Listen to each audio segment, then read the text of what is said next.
और इस वक्त की बड़ी खबर सामने आ रही है एसआईआर को लेकर। एसआईआर पर सुप्रीम कोर्ट में बड़ी सुनवाई हुई।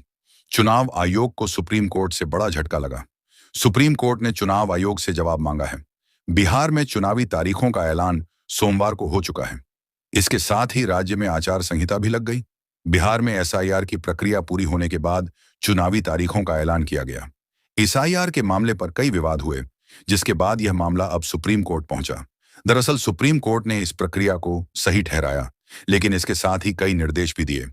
वहीं मंगलवार को बिहार की मतदाता सूची के विशेष गहन पुनरीक्षण की वैधता को चुनौती देने वाली याचिकाओं के एक समूह पर अंतिम सुनवाई हुई।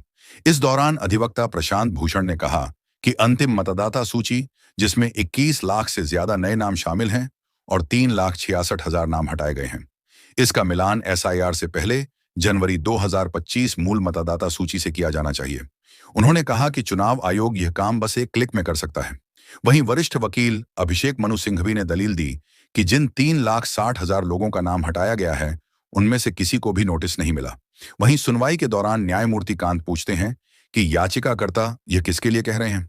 ऐसे लोग हैं जो मतदाता सूची से अपना नाम हटाए जाने के खिलाफ आवाज नहीं उठाएंगे, वह अदालत का दरवाजा नहीं खटखटाएंगे। तो फिर आप ये किसके लिए कह रहे हैं? श्रीमान भूषण सुनवाई के दौरान शीर्ष अदालत ने पूछा कि क्या 36,60,000 लोगों में से जिसे नोटिस नहीं मिला, क्या वह शिकायत लेकर आगे आए? इस पर चुनाव आयोग ने कहा कि किसी ने कोई शिकायत नहीं की। आयोग ने कहा कि केवल यह याचिकाकर्ता, जो एनजीओ हैं, और कुछ राजनीतिक दल ऐसा वह दावा कर रहे हैं।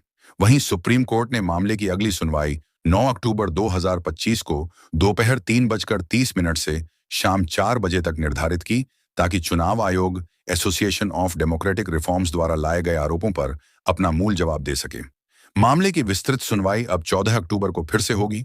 वहीं न्यायमूर्ति सूर्यकांत और न्यायमूर्ति जॉय मौल्या बागची की पीठ ने पहले भारत के चुनाव आयोग के अनुरोध पर सुनवाई स्थगित कर दी थी, क्योंकि चुनाव आयोग ने तर्क दिया था कि इस मामले पर 1 अक्टूबर को संशोधित मतदाता सूची के अंतिम प्रकाशन के बाद ही विचार किया जाना चाहिए।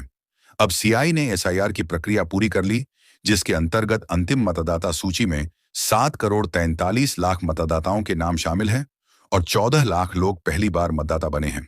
आपको बता दें कि गैर सरकारी संगठन एसोसिएशन फॉर डेमोक्रेटिक रिफॉर्म्स और अन्य की ओर से दायर याचिकाओं में एसआईआर की प्रक्रिया की वैधता और पारदर्शिता पर चिंता जताई गई थी।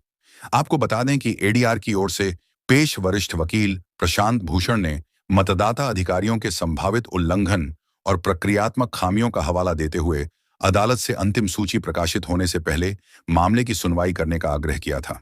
इस सुनवाई के दौरान पीठ ने स्पष्ट किया कि अंतिम सूची के प्रकाशन से न्यायिक समीक्षा में कोई बाधा नहीं आएगी। पीठ ने यह भी कहा कि अगर कोई वैधता पाई जाती है तो वह प्रकाशन के बाद भी हस्तक्षेप करेगी।